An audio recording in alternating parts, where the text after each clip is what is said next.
Mis queridos hermanos, qué gusto poderles saludar. Sean bienvenidos una vez más a este espacio Creciendo en la Palabra, donde juntos podemos fortalecer nuestra fe al estudiar la Palabra de Dios. Estamos avanzando en el estudio del libro de Josué.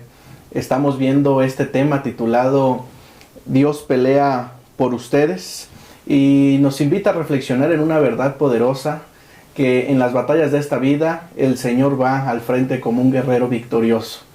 Estudiamos que las batallas y en tiempos de guerra, Dios siempre actúa con un propósito, actúa con amor. Y también aprendimos que aunque los textos o algunas órdenes son difíciles a lo mejor de entender, cada batalla y cada orden tenían un propósito y un mensaje espiritual. Así que juntos vamos a reflexionar en el carácter de Dios y su justicia al estudiar esta lección. Y me es un placer poder saludar a dos pastores que estarán acompañándonos en este estudio. Estoy hablando del pastor Jaciel Mendoza y el pastor Elmer Casango. Ellos son el pastor del distrito de Coyoacán y el pastor Elmer del distrito de Jacarandas. Pastor, qué gusto poderles saludar. Sean bienvenidos, pastor Jaciel. Gracias, pastor Oscar. Nos sentimos muy contentos, familia, de poder acompañarles una vez más en el estudio de esta lección. Creemos que Dios nos va a dirigir y que todo lo aprendido en esta lección será de bendición para aplicarlo también en nuestras vidas el día de hoy. Queremos mandar saludos también, pastores, a los diferentes países que nos están viendo, de Perú, de Honduras, de Nicaragua, y les saludamos a nuestros hermanos y que Dios les bendiga donde quiera que estén. Gracias, pastor Jaciel. Pastor Elmer, también nos da gusto poderles saludar. Bienvenido. ¿Qué tal, hermanos? Qué alegría poder compartir con ustedes un estudio más de la Biblia. Especialmente quiero mandar saludos a nuestros miembros de iglesia alrededor de nuestro país, en los diferentes estados, que se dan la oportunidad de acompañarnos en esta ocasión. Dios sea con cada uno de ustedes. Gracias queridos hermanos. Ahí se mandaron algunos saludos. Nos da alegría saber que muchos de ustedes nos ven de diferentes partes de este mundo. Así que, qué bueno, tenemos ahí una caja de comentarios donde usted puede poner sus peticiones, puede también poner qué le pareció este estudio. Y bueno, también queremos saludar de manera especial a todos nuestros hermanos de la Asociación Metropolitana. Dios nos bendiga. ¿Y qué les parece, pastores, si hacemos una oración para pedir la dirección de Dios en este estudio? Claro. Vamos a orar, hermanos. Nuestro buen Dios que estás en los cielos, estamos agradecidos contigo porque nos das la oportunidad, Señor, de poder estudiar tu palabra. Gracias porque lo podemos hacer juntos a través de este espacio y queremos pedir que en estos momentos tu Espíritu Santo nos acompañe, sea Él quien nos enseñe y que a través de este estudio, Señor, el nombre de Jesús sea exaltado. Nos ponemos en tus manos y lo hacemos en el nombre de Jesús. Amén. Amén. Este estudio, mis queridos hermanos, estará dividido en 3 puntos. El primer punto es titulado Cultura Cananea, el segundo punto Justicia Divina y el tercer punto Paz Eterna. Por favor, quédense con nosotros que ya comenzamos.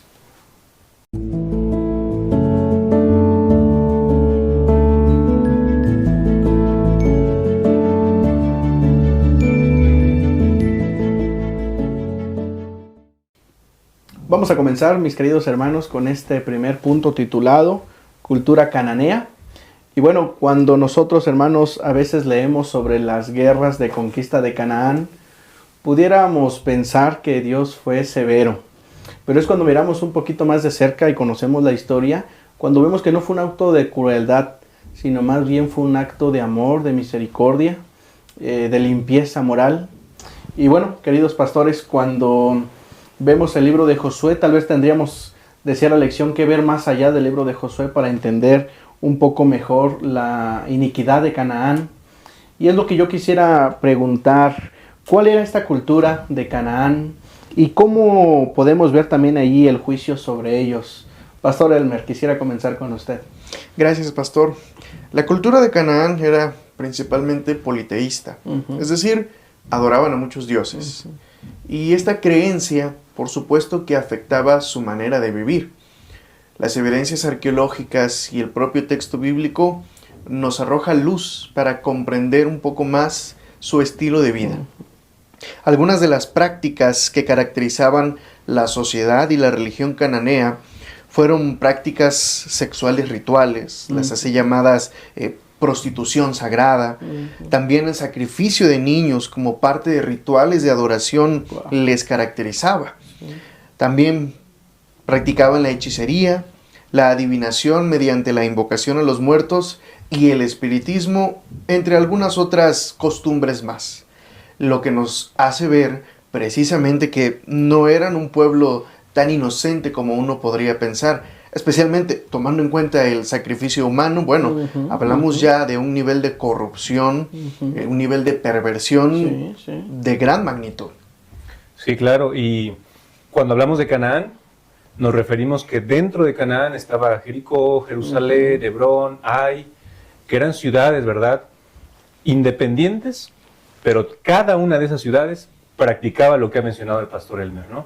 Es decir, había decadencia moral, espiritual, porque eso provoca la falta, ¿no?, de una vida cercana a Dios, ¿no? Sí. Y aunque el pueblo de cananeo había escuchado hablar de Dios, sus prácticas reinaban más, sus costumbres, sus creencias, sus ídolos eran por encima de lo que ellos habían escuchado. Y me parece, pastores, bueno, si podemos traerlo a nuestros tiempos también, que hoy en día también vivimos dentro de una gran ciudad, los que estamos aquí en Ciudad de México o en cualquier otra parte, rodeados también de diferentes culturas, ¿verdad?, o costumbres que pueden ser muy similares a las de Canaán, y que también nosotros tenemos un papel importante en este conflicto cósmico que nos llama a la lección. Sí, es interesante y espantoso poder enterarnos lo que hacía Canaán, de lo que pudimos ver, los sacrificios humanos o la prostitución sagrada o el espiritismo. Es cosas que hasta en nuestra época siguen resultando terribles. Correcto. Pero vemos aquí que tenemos un Dios misericordioso. Estudiamos en la lección y tenemos en la Biblia que Dios les dio más de 400 años de gracia para que ellos pudieran arrepentirse, terminar estas prácticas, pero entendemos que fue la propia nación de Canaán quienes se resisten a este cambio, y es entonces que aunque Dios da oportunidad, vemos finalmente ellos rechazan la gracia, y vemos que también llega la maldad a su límite, y es cuando vemos ahí que Dios actúa como juez, vemos ahí que entran las guerras, y ahora así quisiera guiar la pregunta: ¿qué entendemos por este concepto, Pastor Jaciel, de guerra santa? Claro, suena contradictorio, ¿no? Una guerra no, pues en ningún sentido podría ser santa, ¿no? Sí. Pero cuando vamos a la Biblia nos damos cuenta que Dios lo que trata de hacer con el pueblo de Israel, en primer lugar, es que ellos sean una nación santa. La Biblia nos lo dice una y otra vez, ¿verdad? Que el pueblo no practicara lo mismo que las naciones vecinas. Eso haría al pueblo de Dios diferente, una nación especial, santa, y en base a eso ellos podrían tener el respaldo de Dios para que al momento de entrar a Canaán, ellos fuesen ese instrumento de limpieza moral, espiritual, con las demás naciones, ¿no? Entonces, pero como vemos en la historia, en la Biblia, y no solo aquí, sino en el Antiguo Testamento, gran parte de la historia nos enseña que las naciones paganas, muchas de ellas, no aceptaron a Dios. Y es en ese contexto también que entran las guerras, ¿no? Porque Dios no está peleado con el ser humano. Dios no quiere hacer guerra contra los que viven ahí en Ai, contra los que viven en Jerusalén. La guerra es contra el enemigo, y es decir, contra el pecado, no contra el pecador. Pero cuando una persona toma el pecado en su vida, está aceptando a Satanás, en otras palabras, en su propia vida. Y es ahí donde empieza esta guerra santa, porque es en un contexto de conflicto cósmico y de santidad, ¿no? Sí, gracias. Hemos dicho, la cultura cananea era corrupta. Bien mencionó, Pastor, que muchas de esas prácticas, o algunas de ellas, todavía se pueden percibir hoy. Pero hoy no tenemos guerras santas como en ese momento. Hay una diferencia radical entre la situación de los cananeos y la nuestra. Y es que lo que mencionamos hace un momento, lo que regía su estilo de vida, había impregnado tanto a la civilización que eran prácticas ya normalizadas y generalizadas. Como ejemplo podría servir lo que ocurre en Sodoma y Gomorra. Cuando los ángeles llegan y se hospedan en casa de Lot, el texto bíblico dice que todos los hombres del pueblo, desde el más pequeño hasta el más grande, Es decir, la perversión de Sodoma y Gomorra ya era generalizado. No era a algunos cuantos, sino que todos compartían esa misma forma de pensar y participaban de esas prácticas.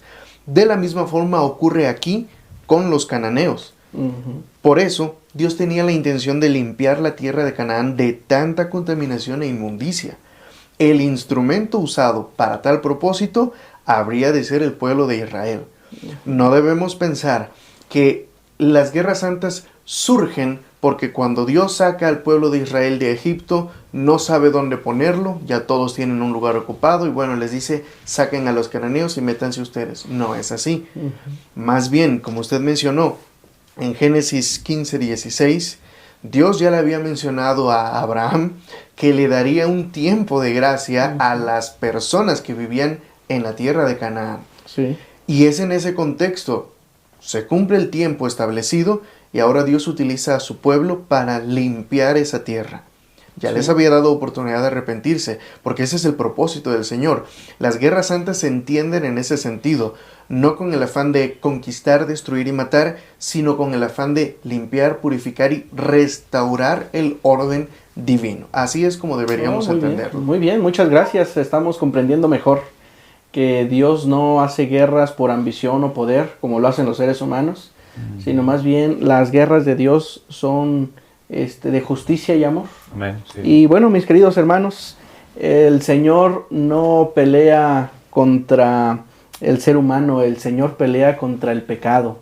Cada que encontramos un juicio divino en la Biblia es con un asunto redentor. Tiene un propósito de restaurar, de transformar, de limpiar. Ese es nuestro Dios, un Dios justo. Por eso el Señor es paciente. Y aunque es paciente, quiero decir que no es indiferente. Por eso cuando en la Biblia encontramos a Dios como un juez o como un guerrero, es precisamente con propósitos redentores, con propósitos, hermanos, que no de crueldad, sino más bien con propósitos de amor y misericordia. Y gloria a Dios por eso. A mí me alegra pensar que tenemos un Dios así. Así que vamos a seguir confiando en nuestro Dios, en sus juicios. No se vayan. Estamos volviendo con el segundo punto que precisamente vamos a hablar así sobre la justicia divina. Gracias por continuar con nosotros. Amar es un verbo para vivir y compartir. Juan decía que el que no ama no conoce a Dios, porque Dios es amor. Muestra que el amor es real en ti. Entonces anda cada día con Jesús, para mirar a los otros con los ojos del Padre. Deja que el amor de Dios motive tus pensamientos hacia los demás y tus acciones por ellos. Mira con simpatía, sin hacer ningún tipo de discriminación. Y di solamente cosas buenas sobre los hermanos. Amar. Esta es nuestra misión. Gracias por continuar con nosotros aquí en Creciendo en la Palabra.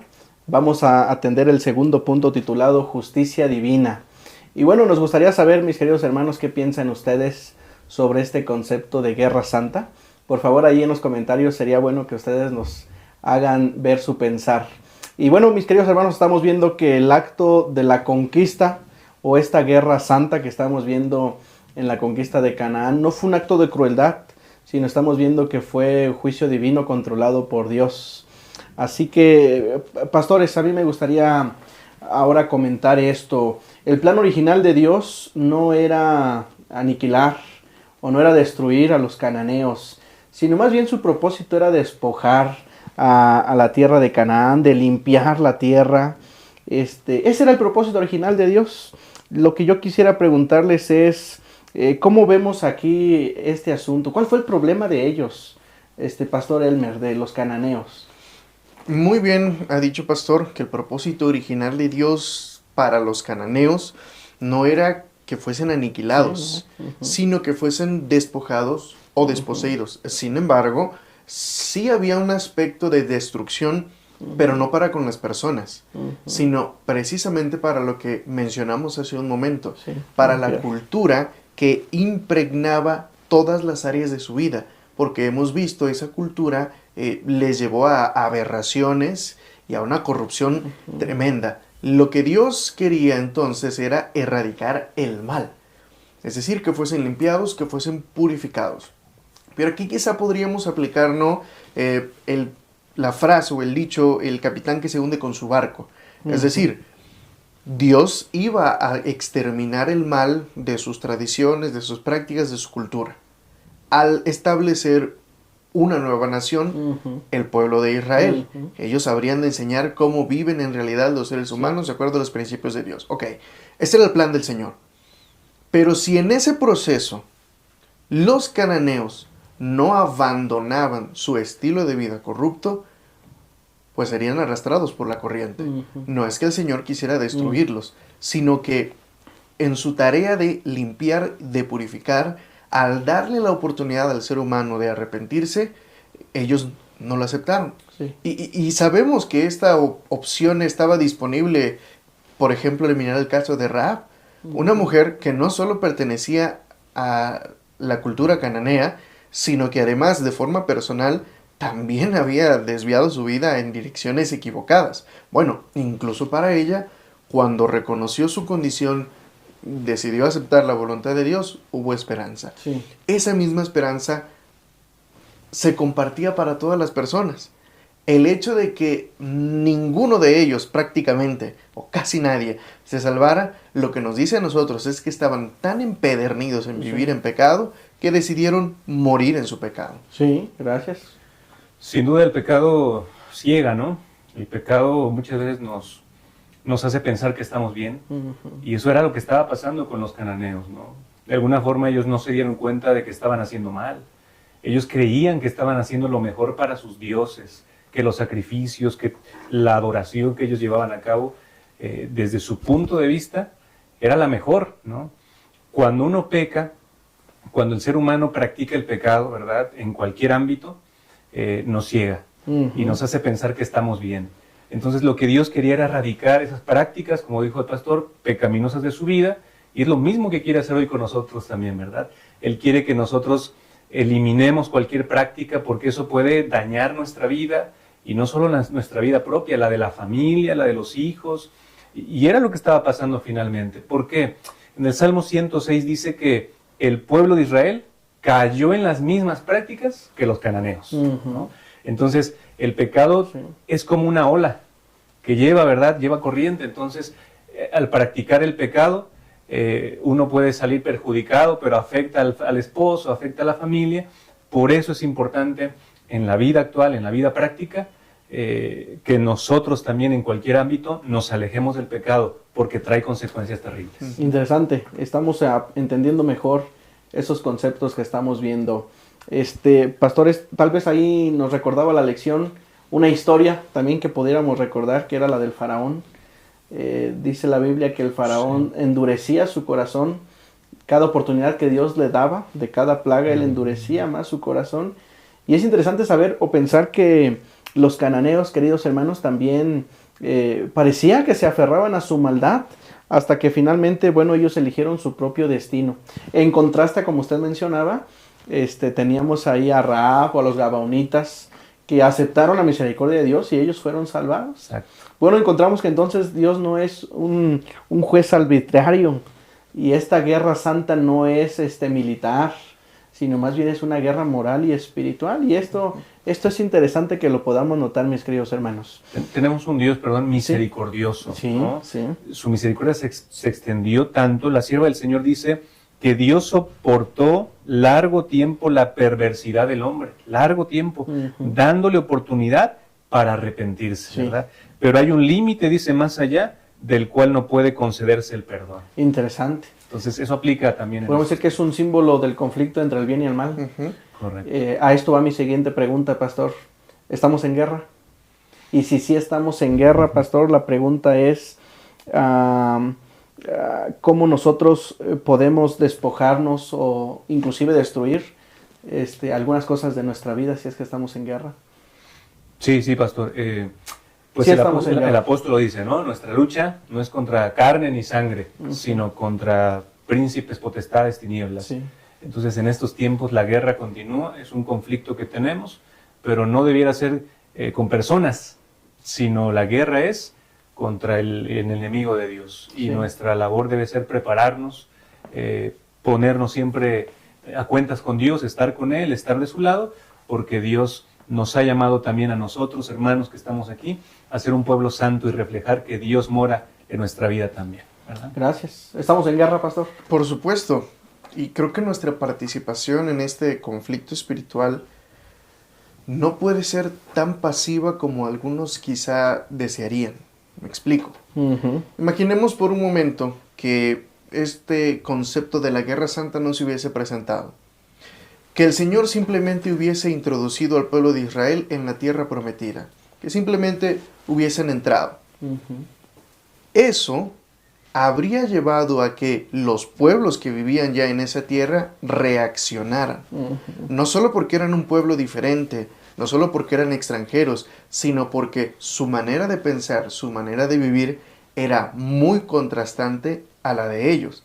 Así que, naturalmente, uno podría esperar que entonces los cananeos reaccionasen en contra del pueblo de Dios. Es decir, el pueblo no podía entrar fingiendo que los iban a recibir como amigos. El pueblo de Dios siempre va a encontrar oposición, sí, porque hay un enemigo real, hay una batalla real, lo hemos mencionado. Es en ese contexto también que entendemos la Guerra Santa. Hay algunas características que vale la pena tomar en cuenta. Por ejemplo, el pueblo de Israel no contaba con un ejército profesional, sí, donde uno se inscribiera y entrenara y se preparara para la batalla. No. Los soldados no recibían paga, como en las naciones hoy tienen su ejército, una persona trabaja allí, eso no existía. La Guerra Santa solo podía librarse para la conquista o la defensa de la tierra prometida. Fuera de ese contexto, no había razón para seguir luchando. Además, el inicio de la Guerra Santa era considerado un acto divino, es decir, fue iniciativa del Señor. La intervención de Dios en la Guerra Santa, por lo tanto, exigía preparación espiritual. Antes de aventurarse, el líder debía consultar a Jehová y las personas, los varones que le acompañaban, también debían prepararse espiritualmente. Cualquier israelita que transgrediera una de estas reglas iba a sufrir las consecuencias y se verá en una lección posterior. Finalmente, la intervención directa de Dios conducía a la victoria, no la estrategia del líder, sino la intervención del Señor. Pero la participación del pueblo debía ser activa porque la batalla es real. De la misma forma, los cristianos no podemos esperar sentarnos en la entrada de nuestra casa esperando a que el Señor venga sin que nada pase. No, siempre vamos a encontrar oposición porque vivimos en un mundo que, como Canaán, está corrompido. Siempre vamos a encontrar oposición, es decir, nos va a tocar luchar por defender la fe, nos va a tocar luchar para no ser contagiados del mal, nos va a tocar hacer algo. Si pretendemos ganar esta batalla sin hacer absolutamente nada, llevamos todas las de perder. Sí. Nuestra participación es activa, pero siempre, por supuesto, en dependencia de la orden del Señor. No se trata de ir y hacernos enemigos de las demás personas, no.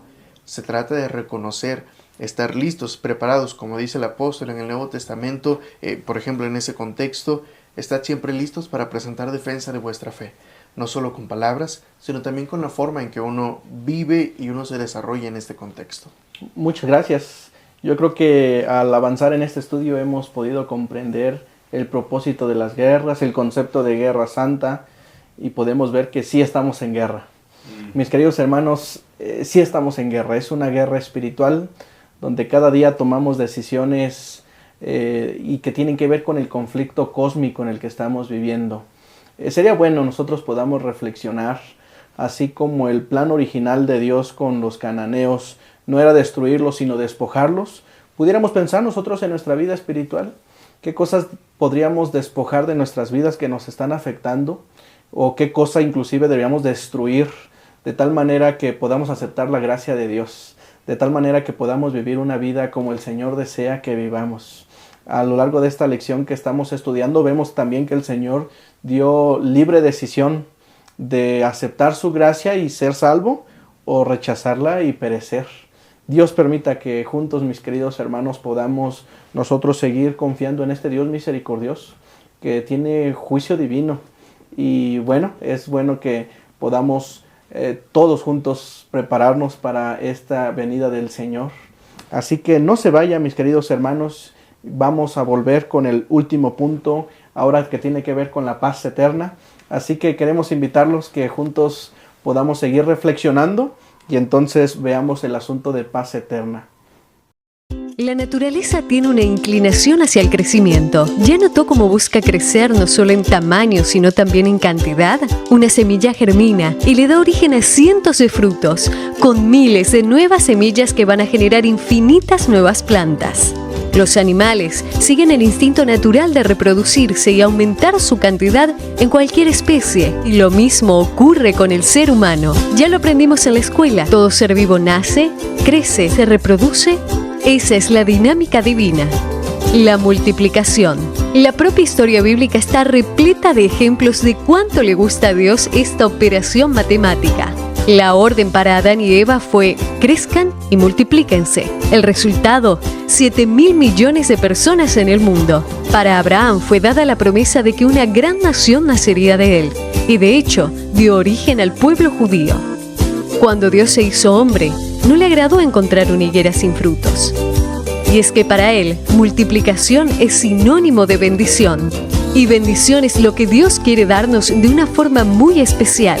Por esa razón, los grupos pequeños son tan importantes, porque existen para crecer y alcanzar más personas. Y cuantas más personas, más bendición. La lógica es así de simple. Y para que el resultado sea como fue planeado, cada individuo precisa contribuir para lograr el crecimiento. La lección de la naturaleza también se aplica aquí. Todo grupo pequeño tiene que nacer, crecer y multiplicarse. Porque en la medida que un grupo pequeño crece, le da origen a otros. Y es que multiplicar grupos pequeños es multiplicar esperanza. Crezca en comunidad, multiplique esperanza. Gracias por continuar con nosotros, mis hermanos. Estamos en el último punto titulado Paz Eterna. Y bueno, a lo largo de este estudio hemos encontrado el concepto de guerra santa. Hemos podido entender mejor los planes, los propósitos de Dios. Y hemos visto el contraste con su misericordia, con la gracia que Él tiene para con nosotros. Es interesante lo que hemos estado viendo.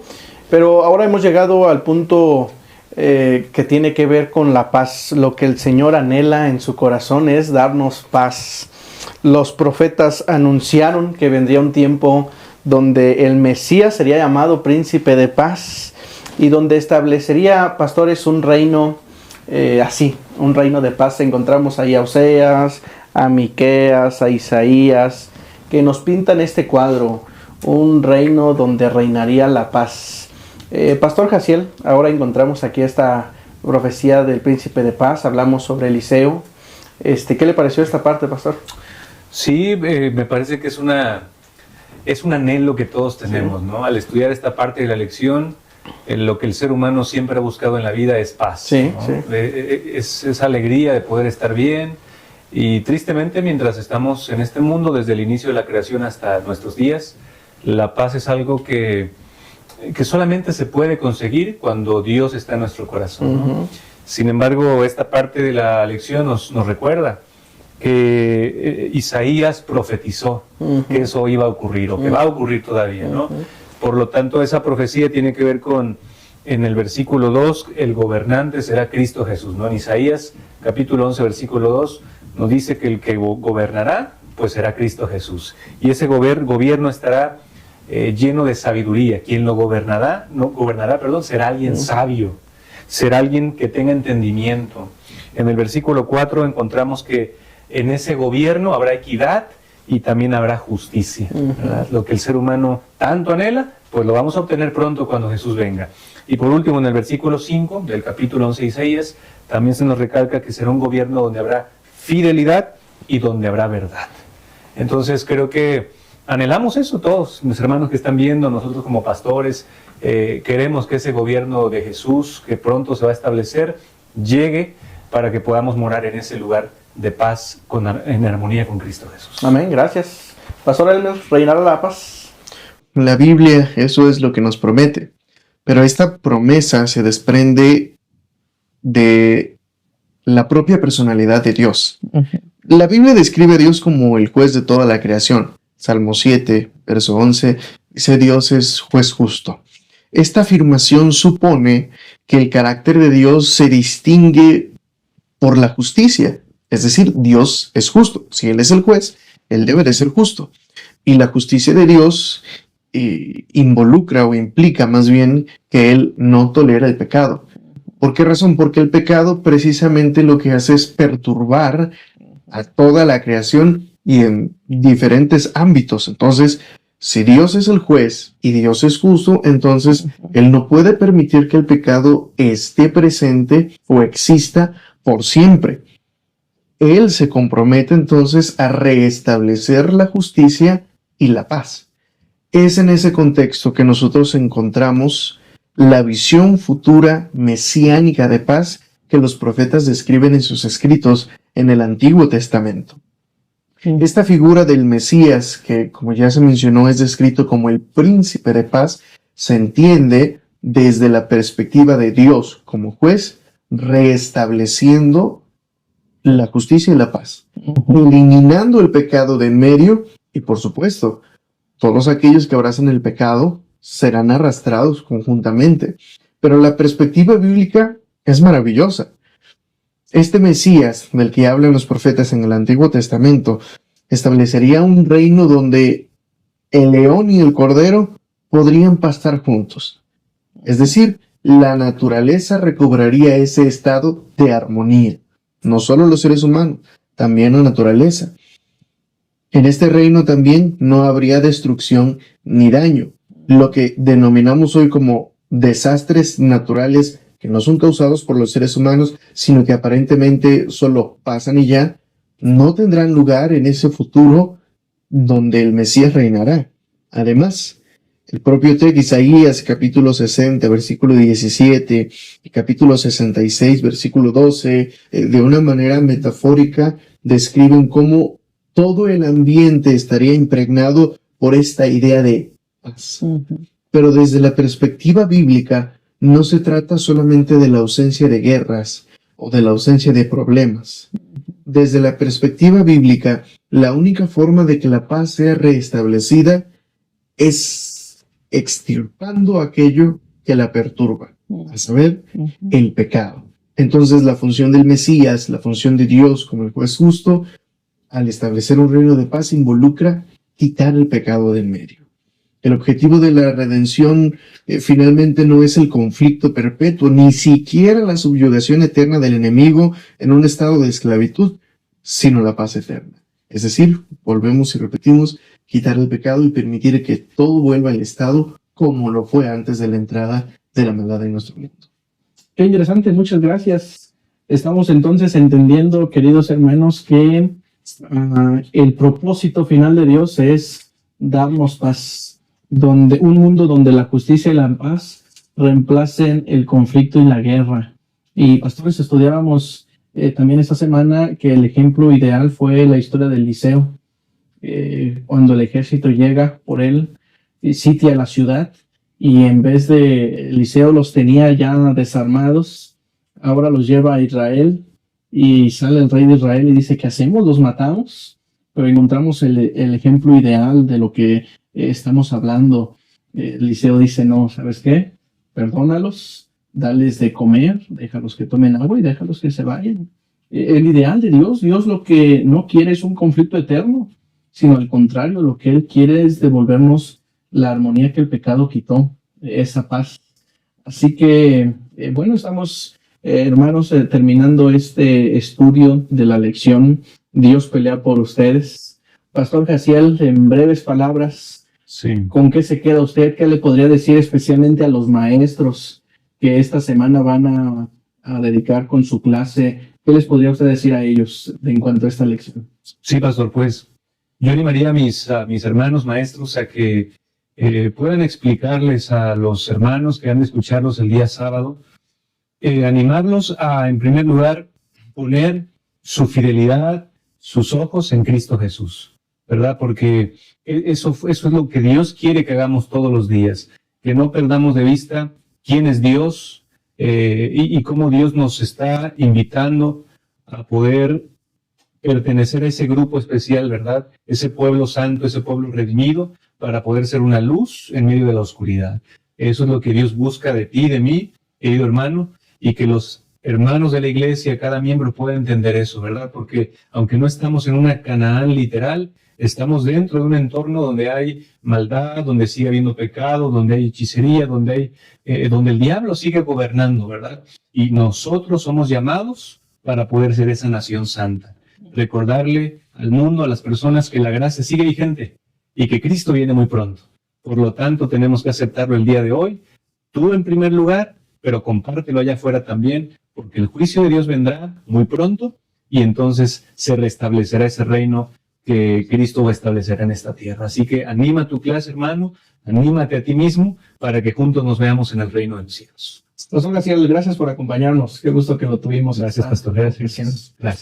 Pastor Elmer, la paz es el fruto más alto del reino de Dios.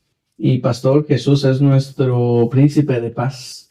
¿Qué le podría decir usted en cuanto a tener este espíritu a la iglesia? Nuestras relaciones en la iglesia, nuestras relaciones como hermanos en nuestros hogares. ¿Con qué se queda usted para decirle a la iglesia, Pastor?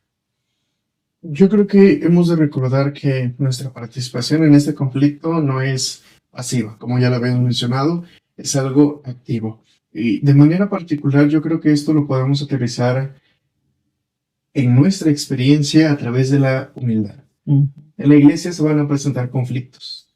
De repente un hermano le mirará con ojos feos, una hermana hará algo que a usted no le agrada, y en su corazón comenzará a nacer ese espíritu de discordia, de rencor o de descontento. Y desde su perspectiva, tal vez la única solución es que la otra persona se acerque a pedirle disculpas para que entonces todo se arregle. Desde la perspectiva bíblica, sin embargo, hemos dicho, no se trata de quedarnos sentados y esperar. Levántese de su asiento, vaya con esa persona y ofrézcale usted disculpas. Si en algo le ofendió, dígale simplemente eso. Si en algo le he ofendido, hermano, hermana, perdone, pero yo quiero estar en paz con usted y en paz con el Señor. Ojalá cada uno de nosotros pueda tener ese espíritu de humildad y que sea el Espíritu Santo el que nos ayude a manifestar el carácter de Dios en nuestras vidas. Pastor Elmer, muchas gracias por acompañarnos. Dios le bendiga su ministerio. Y bueno, mis queridos hermanos, hemos estudiado, hemos visto que es crucial nosotros entender el contexto, entender la historia, ver los antecedentes para poder entender el asunto del concepto de guerra santa. Y bueno, creo que hemos comprendido mejor que los planes de Dios es darnos paz.